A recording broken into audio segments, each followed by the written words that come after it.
Karine Bast, joker d'Anne-Sophie Lapix aux 20h, vient de fêter ses 2 ans à son poste. L'occasion pour la journaliste de France 2 d'évoquer ses temps forts et ses ambitions. Elle a présenté quasiment tous les rendez-vous d'information de France Télévisions, Télématin, le soir 3, le 12-13e, le 13h en week-end.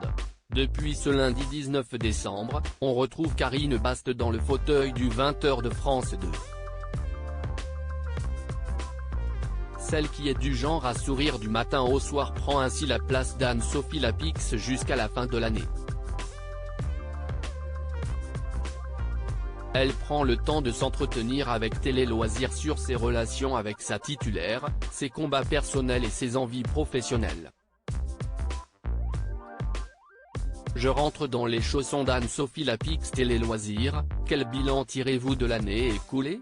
Karine Bast, je ressens de la satisfaction parce que 2 années se sont déjà écoulées et mon intégration au sein de la rédaction est réelle.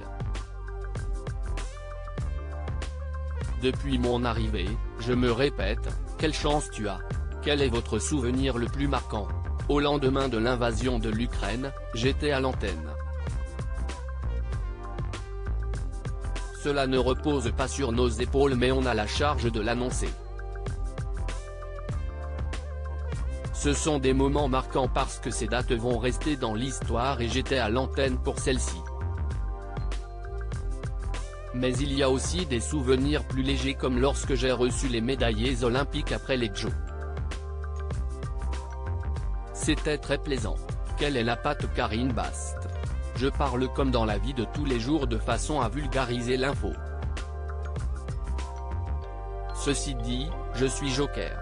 De fait, je ne peux pas imposer ma patte. Je rentre dans les chaussons d'Anne-Sophie Lapix, ce qui est la base quand on est à mon poste. Si est une façon évidente de respecter la titulaire. Il y a une ligne éditoriale que je ne peux pas bouleverser. D'ailleurs, je ne vais même pas essayer de le faire. Y a-t-il des combats personnels que vous aimeriez médiatiser davantage ? Il y a un vrai problème de protection de l'enfance dans notre pays, je me suis rapproché de plusieurs associations ces derniers mois. Plus que jamais, ce sera mon combat. J'ai un enfant et ça me parle. Il y a quelque temps, j'étais naïf de penser que si on disait qu'on protégeait nos enfants, on le faisait.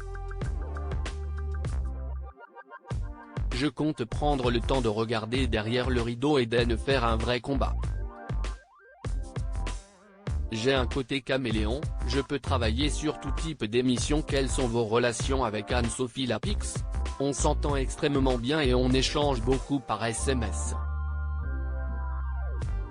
Elle est souriante, on rit beaucoup. Elle est très simple, très humaine, très bienveillante. Cela compte considérablement d'avoir quelqu'un comme elle en titulaire. Il n'y a pas de chichi entre nous. Elle est à sa place, je suis à la mienne, elle sait que je n'essaie pas de m'octroyer quoi que ce soit. Je suis très respectueuse.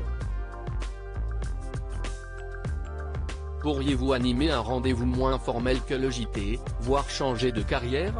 Je crois qu'avec moi, il faut s'attendre à tout, rire. Dans l'absolu, je me vois partout. Je ne suis pas du genre à me projeter. En revanche, je peux faire plein de choses. Si je regarde dans le rétro, j'ai présenté des émissions sportives, des débats politiques. J'ai un côté caméléon, je peux travailler sur tout type d'émissions. Je laisse le vent me porter. Jusqu'à présent, cela me réussit très bien. À lire aussi, on s'envoie des petits textos, Valérie Hortel se confie sur les coulisses du JT de 13h avec Juliane Bugier.